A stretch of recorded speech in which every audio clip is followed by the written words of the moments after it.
Well, good afternoon. And again, I want to welcome Dr. Chris Lowthert. And Chris, thank you very much for another insightful and empowering opportunity to meet with you to discuss German New Medicine. Welcome. It's great to be back. Thank you. So today, where do you want to go with this series, this part? Yeah, I was thinking about that, and I would love to field some questions that maybe been floating around in your mind since we started to unravel German New Medicine, and just hear where you're at over these. We've been doing it now over a month now, I guess, and just kind of get an idea of where you're at in comprehending the 5 biological laws, and possibly some questions that you may have that I'm sure others will have also. Yeah. Very fine. Well, and you are correct. My mind has just been rich with questions and about this process called German New Medicine.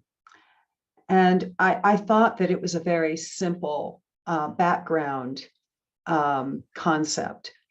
I have come to realize through our conversations over the last month that this is much, much bigger, much more brilliant, much more phenomenal than I could ever have dreamed. And I'm joining in thanking Dr. Hammer and thanking yourself and all the others who are bringing this forward, because especially today, especially when we are looking at a period in our lives in history where our freedoms are being taken away, German New Medicine offers us a personal freedom to care for our bodies.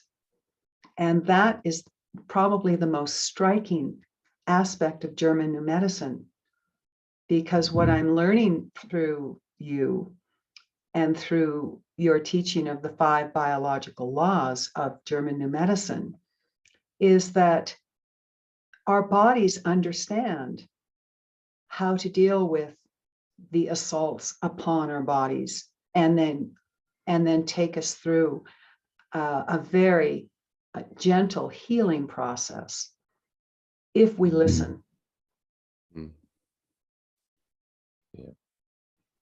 Yeah.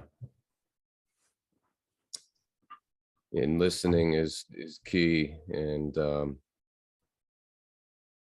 yeah, it's that intuitive voice that really becomes aligned with the 5 biological laws, and it becomes evident exactly what's the triggering event, and so the awareness of the significance of the unexpected shock is powerful medicine in itself, right? The awareness of the shock is a little easier to grasp when it's the big stuff that happens in our lives, right? So these big events, the unexpected loss of a job, death of a loved one, these big events are easy to become aware of as we work with German New Medicine, but then there's these subtle, unexpected events that oftentimes they go unnoticed. But there is that, as we talked, the preoccupying thoughts, the thinking, the compulsive thinking that happens, and it could be a low-grade conflict shock, and it's just these little thoughts that keep popping up. And as you said, if we're not listening to those thoughts, it goes unheard, and then the time we stay in that conflict active phase begins to build, and it seems like the thoughts just continue to come back. And then finally we listen and we adjust, we make changes. And then as we make the changes and resolution comes about, often maybe unknowingly, right? Not intending to resolve it, but say life circumstances change, or just things change for you and the resolution comes about. And then all of a sudden, some type of physical symptom arises. And when we have the awareness of German New Medicine, those symptoms now all of a sudden really catch our attention. Because again, these subtle conflict shocks go unnoticed, but then when you have the symptom, you can't help but then go back and say, okay, what was it? And oftentimes it just emerges out of the subconscious. It emerges out of your psyche, and you recognize that it was that unexpected comment or that unexpected email that didn't seem to really phase you, but it did. Right? And so we can really hone our ability to attend to these significant biological experiences. And over time, our attention becomes very, very sharp. And that's the beauty of German New Medicine. As you continue to live your life with these 5 biological laws now in your, in your consciousness, every time we go through something unexpected, there's a sharpening of our attention. And it continues to build and build and build. And there's no authority, no agency that can take that experience away from you. Nothing. It's true freedom, really, as we said maybe a couple of talks ago. Dr. Hammer said that it's true freedom. German New Medicine is true freedom. And once you know it, nobody can take it away from you. And how critical is that to, I've often heard or reflected upon the statement that we know our bodies better than anyone else. And yet often we put the sole care of our bodies in the hands of someone else, rather than being the captain of our own boat, our own ship. And and this German New Medicine reminds us that we are in charge, and that we can then hire, we can then initiate the consultations of others who can aid us, but that we always are the ones who are at the helm, who must oversee what that incoming information does for us in our healing process.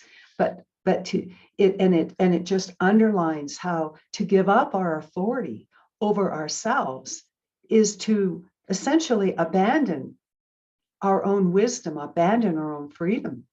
So German New Medicine is just, it's just one of the most powerful awarenesses that I have begun opening to in the last month. And I'm just thrilled. Just thrilled. Thank you. Yeah. And it'll continue like I said, it'll continue to build with each experience, not only your own experiences, but also friends, loved ones that go through certain events in their lives. You holding that knowledge now have a tremendous effect on them, even if they don't know the 5 biological laws, maybe just a little bit, but just having that, holding that knowledge as you interact with other human beings, human animals, it's a whole different stance. You have a different role in the sense of supporting and helping. Mhm. And it's so, when somebody, a loved one that we're caring for, is going through something intense, like intense pain, discomfort, intense symptoms, the one who has that knowledge now actually helps them steady their own boat. It helps them stay steady and focused on, okay, what did they do? What are they supposed to be doing in that moment? And then allowing you to be that supportive agent in that process, and you holding that, not giving into the fear. Fear is natural. Fear comes about, obviously, but German New Medicine helps us eliminate that fear oftentimes when you know that this is a healing symptom, that you know that this is the epic crisis of the healing phase, right? And you know that, and then you also then know what the triggering event was preceding this whole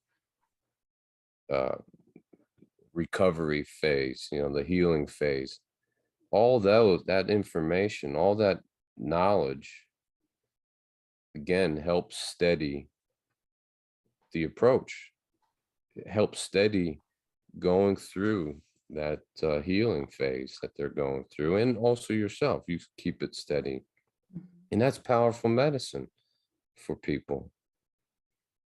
And so when somebody's going through extreme pain, if you're not afraid and you're holding steady and you're applying the knowledge, they feel that, they sense that, and they really surrender to the beauty of the healing, Mhm. because it's tremendous. It's beauty. It's beautiful how the body adjusts, how the body adapts, and how the body recovers following something that we had no idea was going to happen to us. Mhm. Well, Couldn't it's, oh, go ahead. Sorry. I was going to say there was no prevention. You could have the best diet, take the best supplements, do all kinds of modalities, and you can still be hit with something unexpected. And if it's intense, the symptoms can be intense in the healing phase. But as we said before, a certain lifestyle, a healthy lifestyle, right, gives us the vitality to have a better, a steadying approach again. We have this vital force, this energy, because we have a healthy lifestyle, and it helps us through that process. But it doesn't. Fear is actually the number one complicating factor, not lack of diet, lack of nutrients, or lack of this or lack of that, or it's the fear of disease, the fear of symptoms that are the most complicating, that is the complicating factor. So Those all ring very, very clearly, and I know we're going to do one on the heart. So I want to save a number of my questions and experiences to that. But the fear truly is what can steady us, right? moving the fear away, can Right. steady us right during the time of the most intense symptoms, and using breath and various other, various modalities like homeopathy or vitamins and herbs, and reflexology and acupuncture and acupressure and of course chiropractic work and all of these holistic modalities. But if we are afraid of the symptoms and we're full of fear, we can't take advantage of the support during the body's signaling during the acute phase, and then as it's going into the healing. Sure. Yeah. It's it's all there. We have everything we need Mhm. to get through it.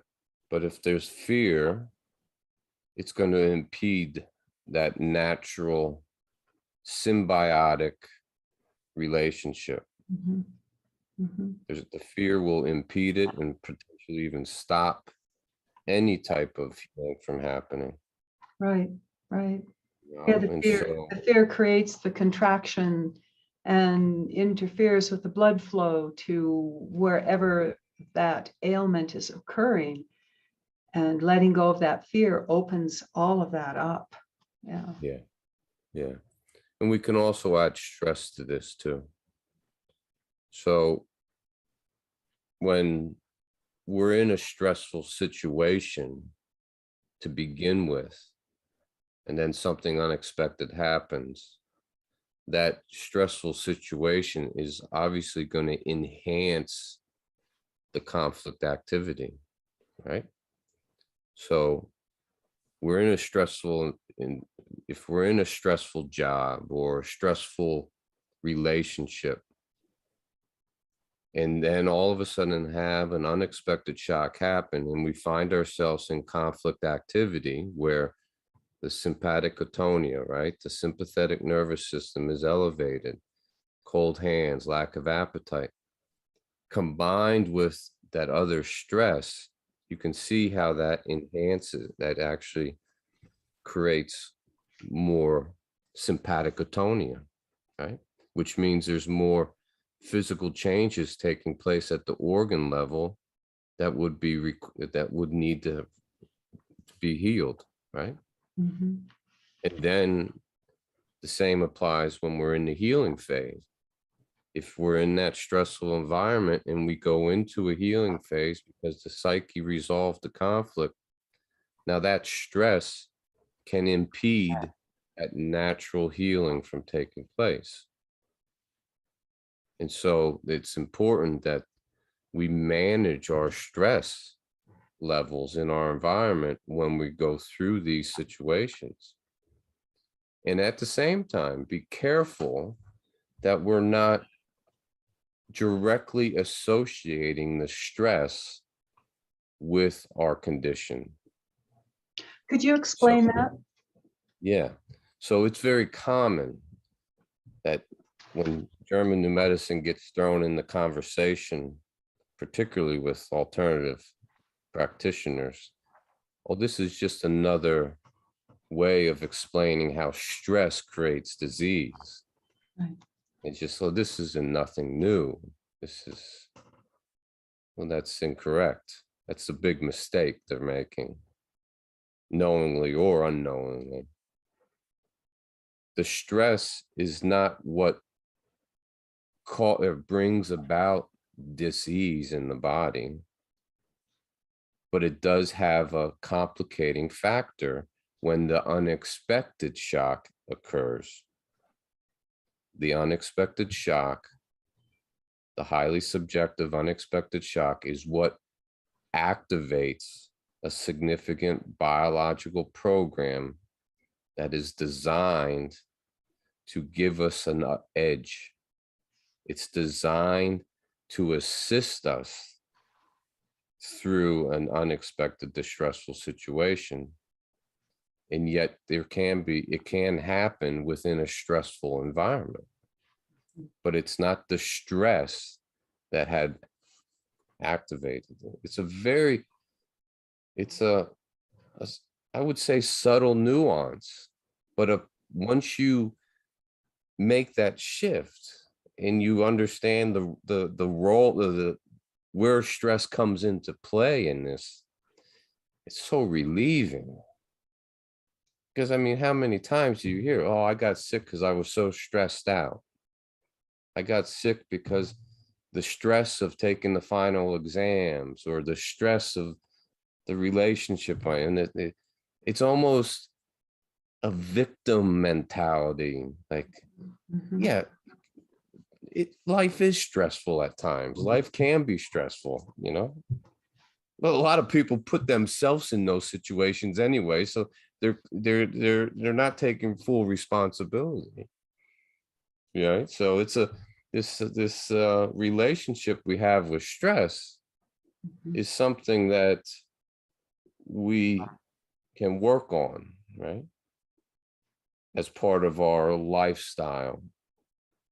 But be careful, don't make the mistake and say that stress is the ultimate reason why we get sick.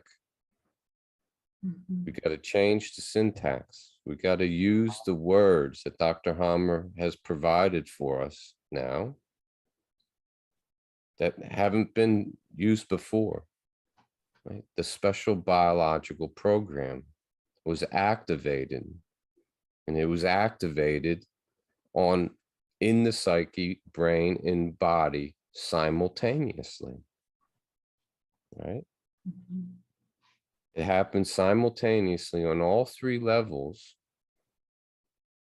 and it was activated due to an unexpected, shocking event. And as we said earlier, it could be the big events that we all can relate to, or oftentimes it's these subtle events that happen that just catch us off guard. And it's not until we develop the symptom of healing where we have the aha moment, like, oh, that email really did bother me.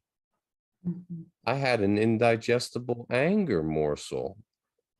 Well, what's that? Well, according to German new medicine, it's diarrhea. It manifests as diarrhea. So how often do we have bouts of diarrhea in our lives? And now you know it's related to an anger morsel that you could not digest. And it just could have been this subtle event that you might have just pushed off. And it's not until the next day you wake up and you have your bout of healing in the morning. And that's, as I've said many times, this is the feedback loop that builds, that we come to develop and to really hone. And we see how the psyche responds. And sometimes we have a tendency to respond in a similar way to other events that happen, right? And I can only speak for myself.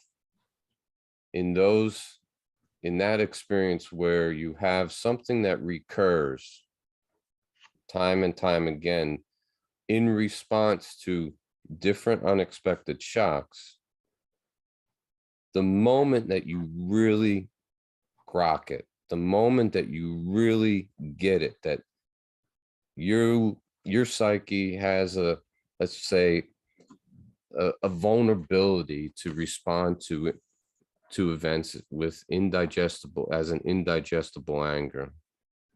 Or let's keep it real simple, like a frustration conflict or a stink conflict, right? So you tend to have runny nose or sinusitis, get all stuffed up occasionally because something stinks, something smells, right? And so it occurs over and over again throughout life. And then all of a sudden, through your own learning of GNM and experiencing the 5 biological laws, one day you have that stink conflict. It manifests in the healing, and that's when you come to this realization that you have the control now to really maybe stop that from happening, in the sense of activating that program again and again, because now you take more responsibility for those things that you can control. But not saying that it can't happen again. But from my own experience with some chronic situation, chronic symptoms in the past, 15 years, it's part of the learning process, the self-reflective learning process. And you don't have to go through that stink conflict again, over and over again. You break away from the old associations that you may had you were carrying within your psyche, that were causing the sinusitis, right? The allergies, right? So you start breaking away from that, and you begin to really hone your awareness in on the true cause, the true nature of this symptom. And you change as an individual, you change, your perception begins to change. You start to recognize it maybe earlier on in the program. So it happens and you start to, okay, wait, you catch yourself now, right? You feel it happen, like you get that, I'm sure you've had that experience where the unexpected shock happens and it's like, ooh, you feel it. There's a flutter over the thymus region. And it's no coincidence that the psyche and the thymus and the butterfly are associated, right? Psyche, ancient Greek word, meaning butterfly. And so we feel that flutter here in our thymus region when an unexpected shock happens. And you have developed that awareness, that body awareness. It's amazing the feedback you get. It was really interesting. Years ago, I still remember this moment because I was paying attention, but I couldn't quite fathom this. So I remember sitting at the table and feeling some stress, and it immediately transferred down into a sciatica pain, and it happened simultaneously. And I was sitting there, and I recognized it, and I thought, wow, this is really interesting, because it was a simultaneous experience. And so I don't know, maybe 23 years ago when that occurred, I've been paying attention, but it's only been in the last month that I have found German new medicine through you, and now gotten to see this bigger picture, and truly get to understand the connection of the body, the psyche, and the brain. Yeah. And the simultaneous experience, to put words to it that are much more developed than my rather coarse experience that I didn't know how to situate completely. Sure, that's a beautiful example, and it explains, it describes a biological phenomenon where we get triggered by a track. Dr. Harmer calls them tracks. And tracks are really simply bits of information stored in the subconscious mind that's related to previous unexpected events. Okay. And so when that unexpected shock happens, we're in a very heightened state of awareness. All of our senses are heightened. And so if something happens and there's a particular song on the radio playing, that could be a track, okay? Or smell, or time of year, seasonal, right? These are examples of tracks that just touch on that program, and you don't go through the whole conflict active phase again, but you just re-experience the healing symptoms again, like sciatica, like a stuffy nose, runny nose, like a cough. So you don't go through the whole conflict experience again, but you just, it's beautiful how you're set on a track, and that takes you down a path that you once went down before, and now you're repeating it. And so the beauty of knowing this now is that once you identify the track and say, and connect it with something that occurred years ago, that's not happening now, presently for you, you can instantly neutralize that track through self-talk, through self-reflection. Like, I was in that situation 20 years ago, but right now, and let's just stay with sciatica, right now, I feel supported. I'm not feeling unsupported. That's the conflict shock of, that leads to sciatica. But back then I was feeling unsupported, but that's in the past. It's not happening now.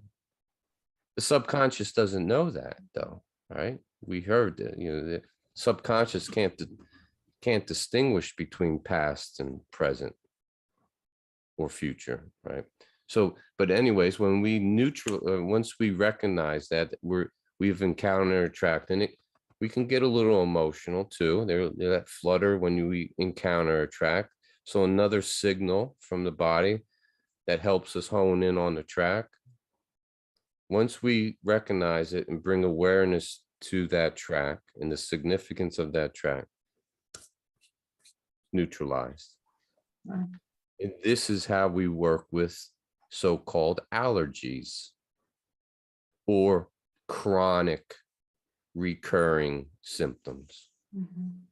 So it really does take being a sleuth about everything that is occurring within our body, our mind, that from past to now, and truly making a connection.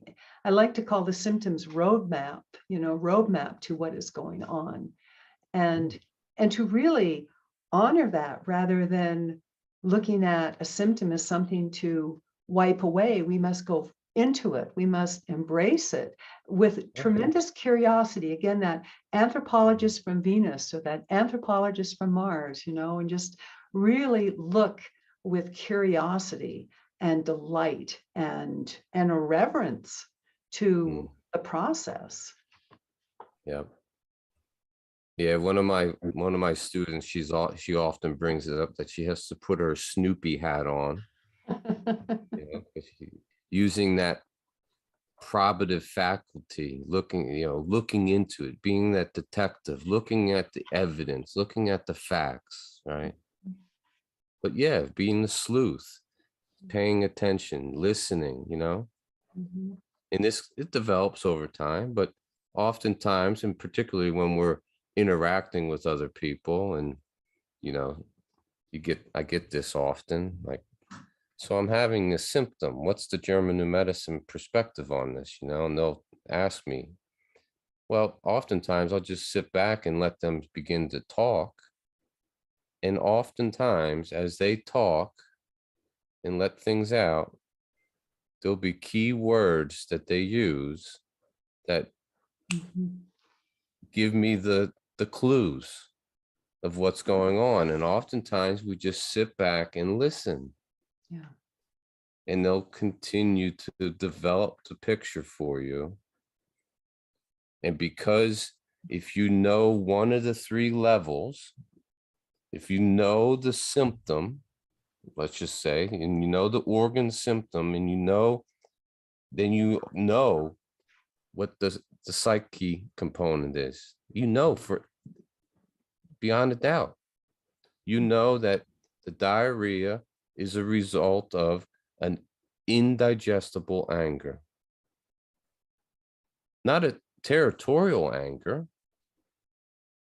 Territorial anger will develop as heartburn. So it's very precise. Oh, And wow. so it's very precise. And it's something that we as we learn, we may stumble over a little bit because we have a tendency early on in our learning of German medicine to I'm not getting the word here, but kind of mingle these words, the proper wording, like abandonment. I felt abandoned, or I felt angry.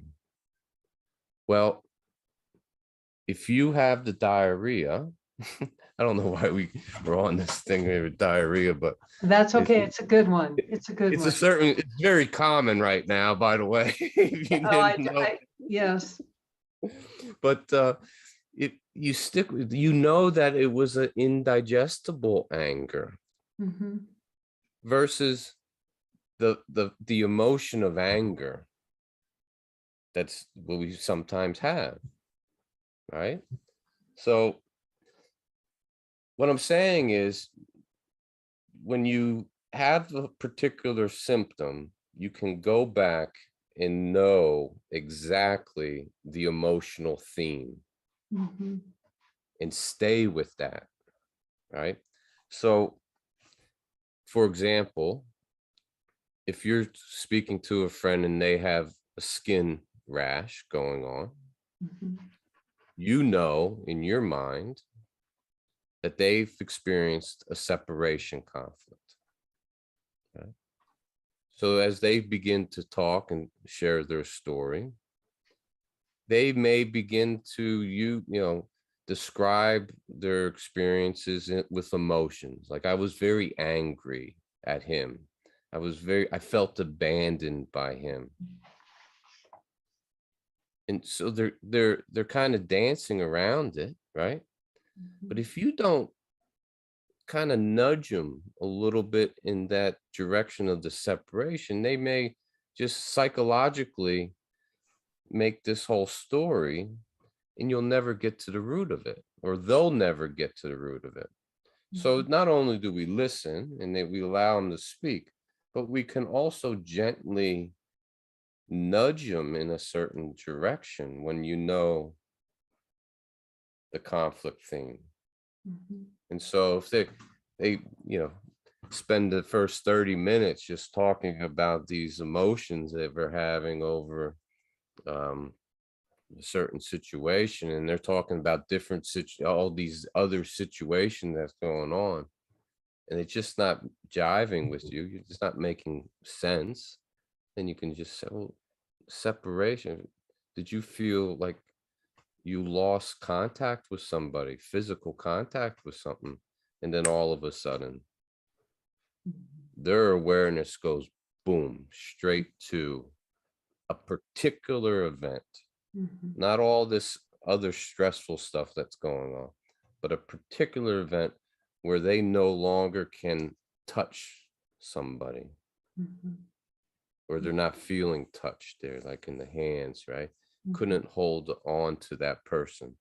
I Mhm. had an interesting case months ago where a woman came in and she had um, symptoms on her hand related to a separation conflict. And it was because she was unable to hold her mother's hand when her mother was dying in the nursing home. Oh, wow. You know, she was unable to hold her hand. Wow. You see, Powerful. but there was all, I mean, in the story that she was sharing, there was all kinds of other things going on, obviously, the current Mhm. events going on, but it was that specific feeling that she had that was kind of going unnoticed until we finally touched it. Well, I wanted to go into that a little bit more. You know, we've all experienced a unexpected shock these last 2 years. At the beginning of essentially 2 years ago. Sure. And so subjectively, we are manifesting symptoms. Imagine. Yeah. And not understanding that shock, that unexpected shock that has hit us, not Sure. just once, but as the goalposts change repeatedly.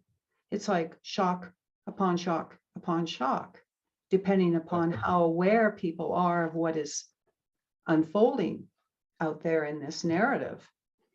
And I think, as you've said, subsequent unexpected shocks can have deeper impacts as well. Can you talk to the multiple shocks? Because that's what I look back at this year, just from that external perspective, and talk to that for us, Chris.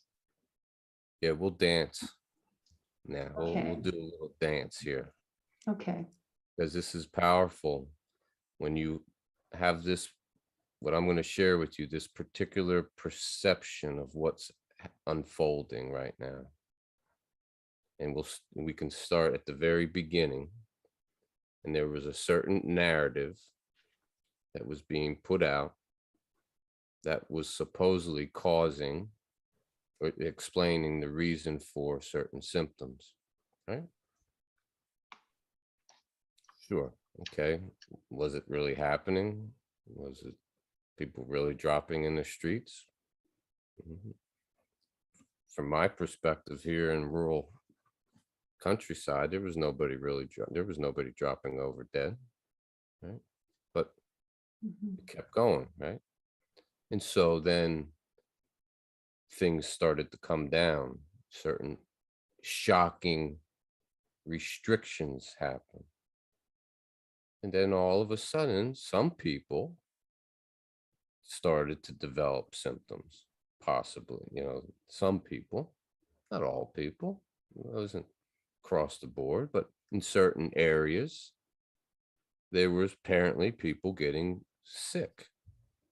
All right. So now we have a counter narrative running. And we know what that counter narrative entails.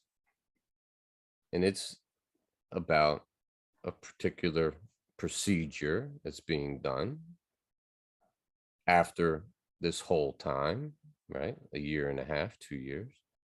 Now we have a particular procedure that's happening. And many people on the other side of the fence are calling this out, talking about the counter narrative that's related to symptoms that are arising after this particular procedure. So how about we maybe look at this procedure, possibly, potentially, as a resolution. And if somebody was in a conflict phase for 1 year, and let's just say off and on, because that's how things go. Some people may have been in a conflict active for 1 year, but I haven't seen it. But say, for example, they were, and they had a procedure, and now finally their psyche is at ease. And then all of a sudden the symptoms take off.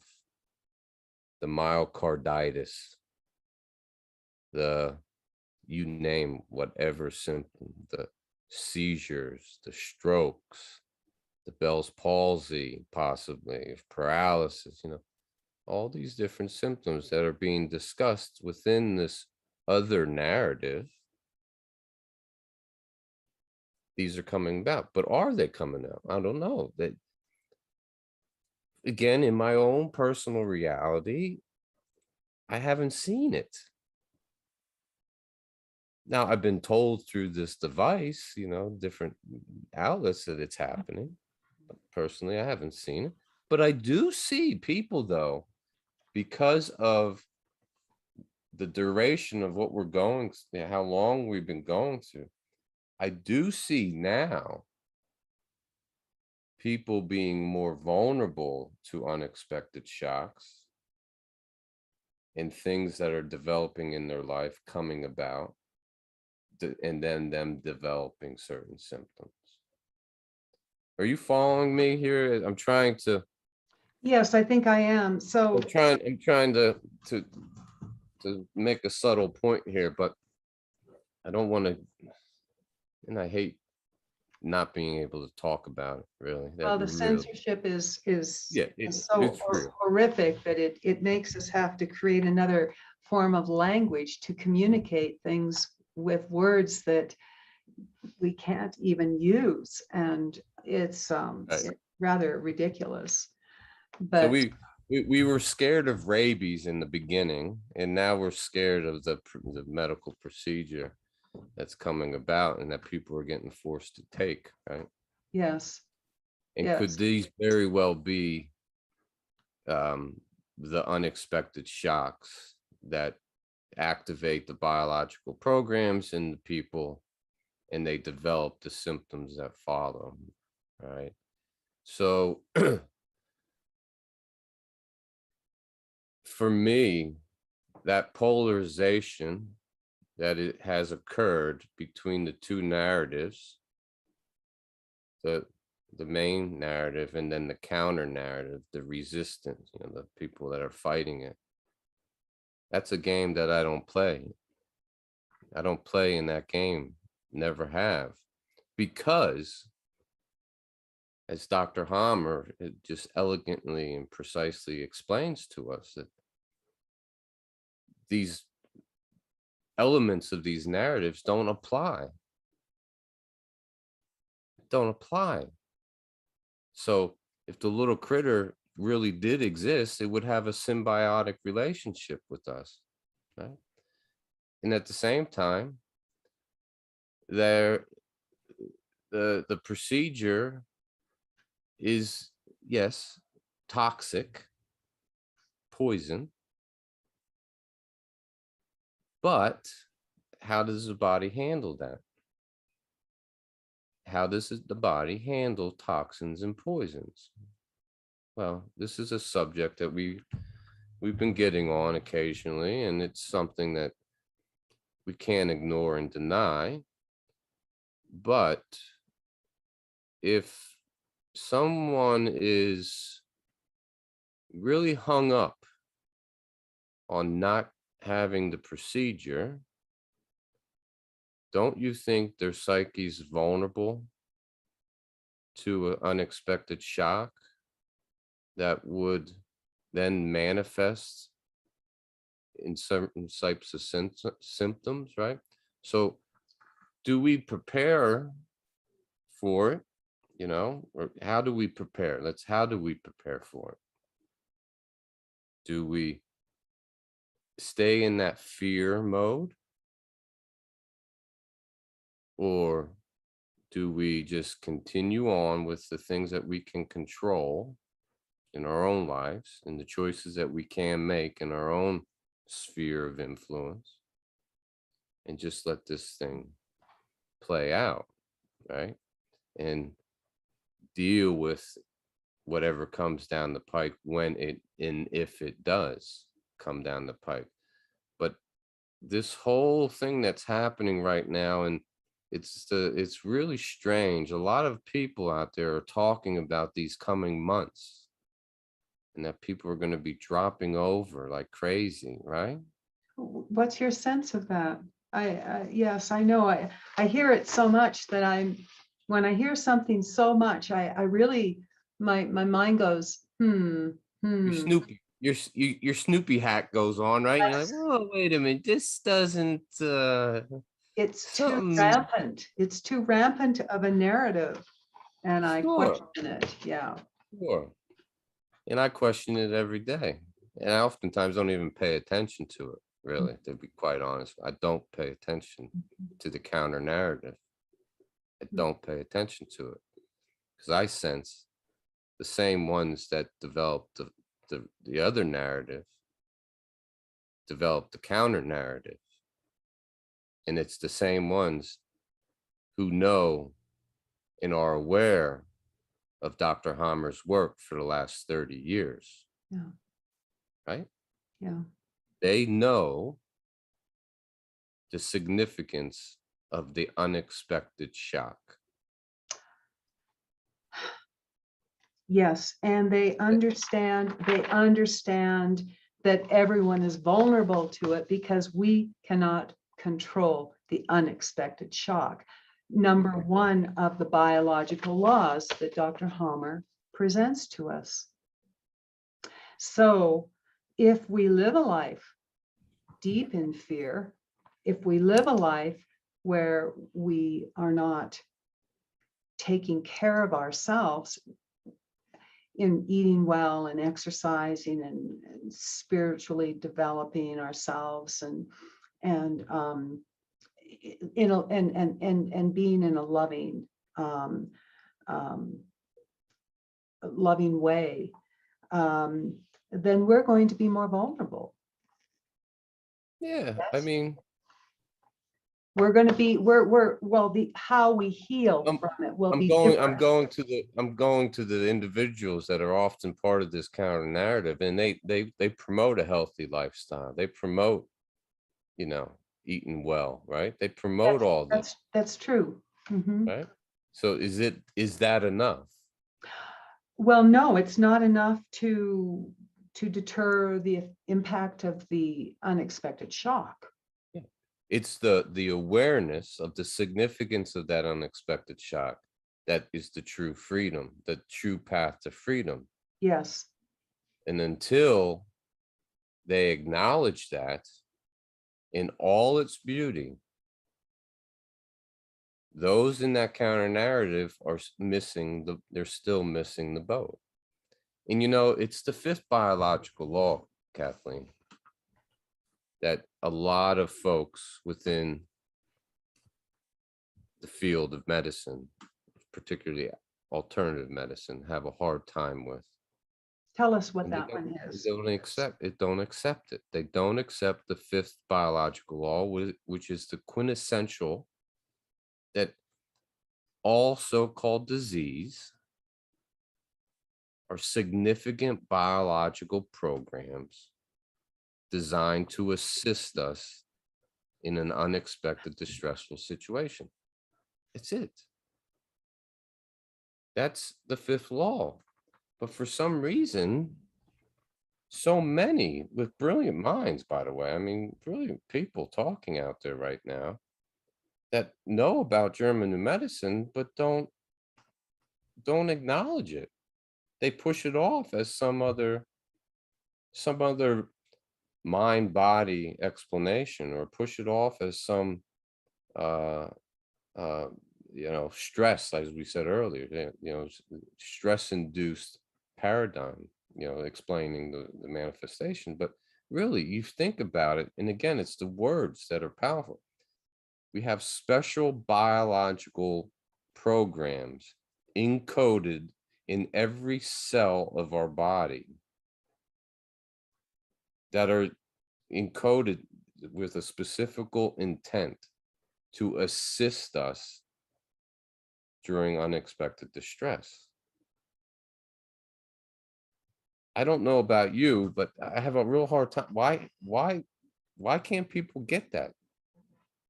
Well, it's like saying that there's an antidote that exists for every poison. And it's, if you're in the woods, I remember listening to an herbalist say years ago that where one toxin exists, if you look around, you'll find the antidote not too far away. Yeah. And there's our body with the antidote to these unexpected shocks. Right. But what it is, it's truly believing that we really are these magnificent creatures. Yeah, I think again, there's many brilliant minds that do believe that we have this magnificent capacity, but have a hard time accepting this challenge to the current medical model. The challenge that Why do you there think that is?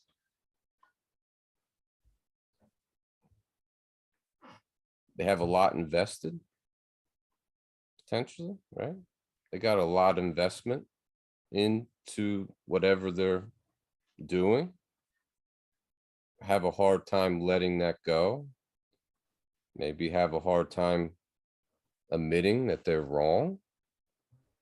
They potentially might have made a mistake, which is not a big, making mistakes is not, this is part of making mistakes are part of life, but not correcting them is the problem. So there's many talking heads out there, again, that know about German medicine and actually speak about it, at times with certain people, but yet continue to make the mistake of talking about disease as something that needs to be corrected. No, what needs to be corrected is themselves, because there's nothing flawed about nature. There's nothing flawed about the special biological program. Mhm. What needs to be corrected is their own belief in disease and belief that, there's all these different, like you were saying, different poisons out there that are creating this diseased culture that we're in. Well, I can't help but think back, Antoine Beauchamp understood the terrain theory. Mhm. He truly understood that it wasn't a matter of something that maybe I'm misunderstanding it, but it was something that could be understood and not feared, Sure. and Yeah. dealt with. It was in the gut. But Louis Pasteur was quite well paid to Well, bring right. forth the germ And there was theory. and many people at the time, as we know now, were completely against Pasteur's theories, right? And so, Yes. yeah, we had at the time a counter narrative to Pasteur narrative, and it was this terrain theory, which is being discussed very often now Mhm, as part of the counter narrative. mhm. But you see, they're missing. There's Well, they're missing the point, but at least it's not as if there is something we have to chase, something that we have to be afraid of. no, Because the terrain is, to me, it's the body's function, and there's a clarity about the body's function, and to not be right, afraid of it. Whereas the other is about fear. So one is a fear-induced model, and the other is about embracing a natural system. And while it was far short of what German New Medicine talks about, it was not bringing forth the fear issue, which right. is such a criminal act from my perspective, because that throws people into a totally unempowered and stressful situation. Yeah. And quite the opposite with German New Medicine, while it is so empowering and so freeing. Yeah. Yeah. It's yeah, I don't get it. at times, Kathleen, as to what's holding them back from exploring, just as you are exploring the science of Dr. Hammer's work and learning the science of Dr. Hammer's work. And yes, we can acknowledge Béchamp and his terrain theory. That's old news. It's old news. Mhm. It is old, very old news, 1880s. Right. Yeah. So here's a body of science that is reproducible in every single case, verifiable in every single case, using the brain and the brain scan to help in that verification process. Here's an explanation as to why people develop certain symptoms at certain times of their life. Why colon cancer and not lung cancer? Why Crohn's disease and not breast cancer? Why here? How does one explain within terrain theory? How does one explain the reason why a woman develops breast cancer in her left breast and not her right breast? We're going to talk. Can the folks in that camp explain why that happens? Well, I don't think they can. I think the terrain theory is very simplistic, and does not go into the emotional components of disease, and doesn't talk about the unexpected shock. It Sure, truly is a very simplified version of, but basically saying that it's not something that attacks us.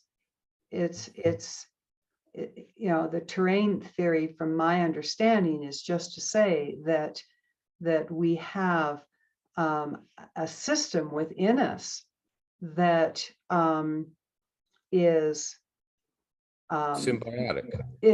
Thank you, symbiotic. Yes, That's right. So again, they'd be stumped to answer the question as to why a woman develops breast cancer in her left breast and not her right breast. But Dr. Hammer can explain it very simply. And yes, there's the emotional component, but there's something else that we haven't discussed yet in our last month together.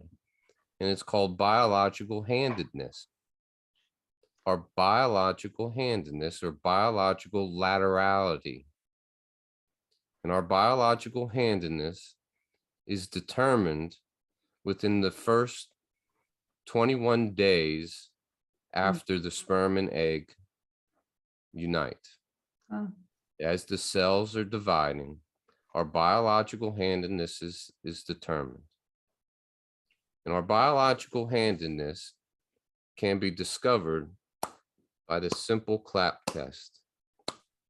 So when you clap your hands naturally, the hand that is on top will be your biological handedness. Wow. Well, that's my left, and yours is your right. Yeah, right. So there's a lot more right-handers than left-handers. I think it's I want to say 80-20 in nature. But anyways, so we have left-handers and right-handers. So let's just stick with our example of a woman that develops breast cancer in her left breast. Why does she develop in her left breast and not the right breast? Well, we can further explore the personal history, and we can, through questioning and answers, we can discover that there was a situation that involved her mother.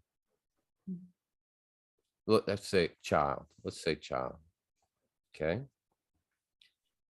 So, and it was the emotional component. The emotional is a worry conflict. Dr. Hammer specifically calls it a nest worry conflict. Mhm. So this female is worried about a member of her nest. How beautiful. I mean, just Yeah.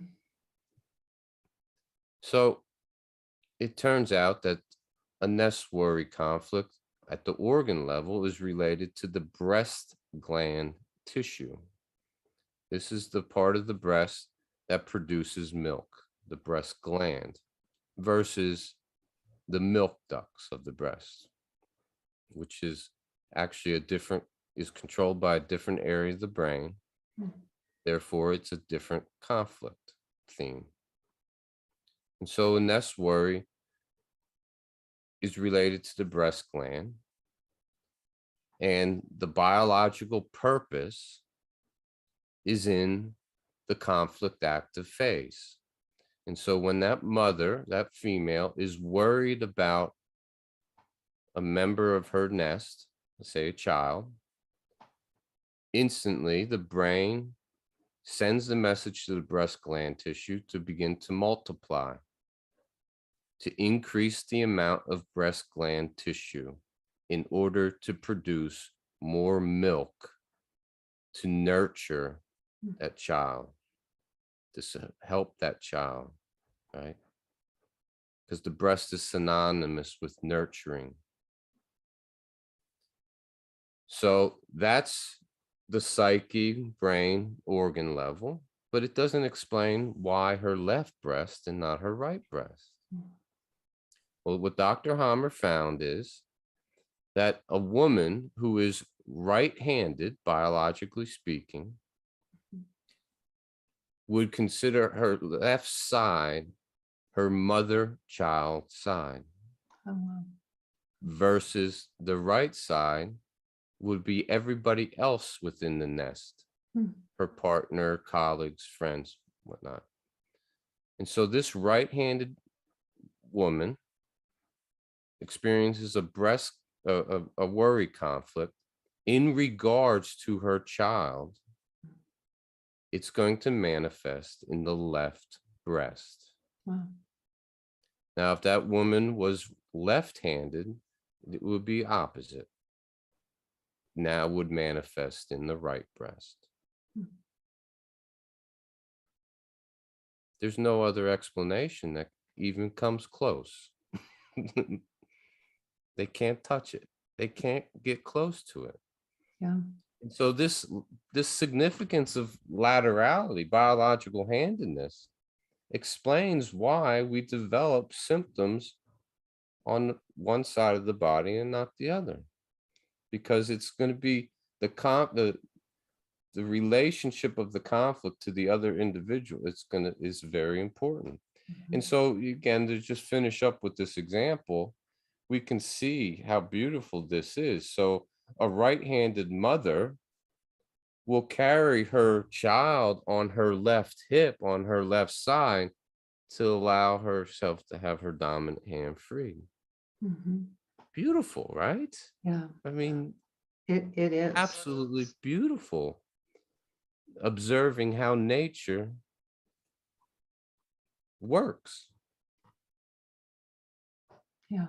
And so this explains, to finish up with that example, explains why the left side and not the right side. And there's no other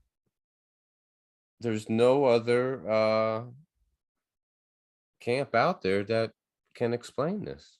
Mhm. They're not, and they can't explain it because of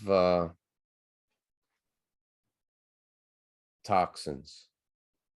I mean, you think about it. How does the toxin theory explain this scenario? They can't. So you see how everything just kind of falls apart. Mhm. And depending on how those individuals are connected to that, it's going to determine how that goes for them, right? Mhm, mhm. And so, yeah, it will be quite interesting as time moves on and more people pop up talking about German medicine in their own unique way, in their own unique message, but sticking with the science, staying with the science. How much longer will it be ignored? They can't ignore it. And if somebody's going to be out there on the battlefield, Mhm. and I support that, I support the people that are out there that are putting up a fight against what's transpiring. The quicker they hop on board with German and medicine, the better off they'll be in the Mhm. long run. Mhm. But that's not my problem. Right. Well, you know, when there's a system that's as simple in essence, but has so much clarification, it begins to take on a level of complexity below the Mm, surface. right. And that was my own flaw, was when I first, you know, you described that early on when we first started talking today. I really thought I understood German New Medicine. And I didn't understand it at all. And as a holistic practitioner for many decades, I I did not, I just didn't understand or see the the system of the clarity of what Dr. Hammer was talking about. Right. So um, we'll just continue on, Chris, and go into more and more body systems and more examples and experiences until this new language becomes so familiar that we begin to see it. We begin to absolutely, completely um, embody it um, because it is a language Sure. that It that has to be learned in the psyche, you know, in the it takes mind, time. in the It body. it take it take time. It takes time. I think just to close up on this, it's just I suspect that it may get to a point in these coming months where it becomes so obvious as to why people are becoming sick. Well, It and will become more and more continue. obvious, Yeah. you know, they're losing their jobs, they're losing their homes, they're losing, this is what's triggering. And this explains why things manifest. And the more we can kind of not get caught up in that polarization, the better off we'll be. And the more supportive we will be to others Mhm. as we continue to move forward here. Right. So I just wanted to finish with that little point. It's just stay aware. And anybody that's listening and learning G&M right now and 5 biological laws, I have the confidence that it will become obvious as to what is triggering so-called sickness or so-called diseases. Mhm. In other words, it's nothing new. It's the same thing that has always caused disease, and that is the shocking, unexpected shock upon Yep, the psyche, the brain, and the body. yep, Yeah. right. Yeah. Well, thank you again, Chris, for an enlightening and educational experience on navigating this new terrain of German new medicine, it's a delight. I appreciate your time and your wealth of knowledge. Well, it was fun being with you again, Kathleen, and I always enjoy what comes up in our conversations. Our fireside chat without the fireside. Pretty soon, though, we'll be getting the fires cranking here soon. That's true. All right. Until our next time, thank you and have a lovely rest of your day. Thank you. You too. Thank you.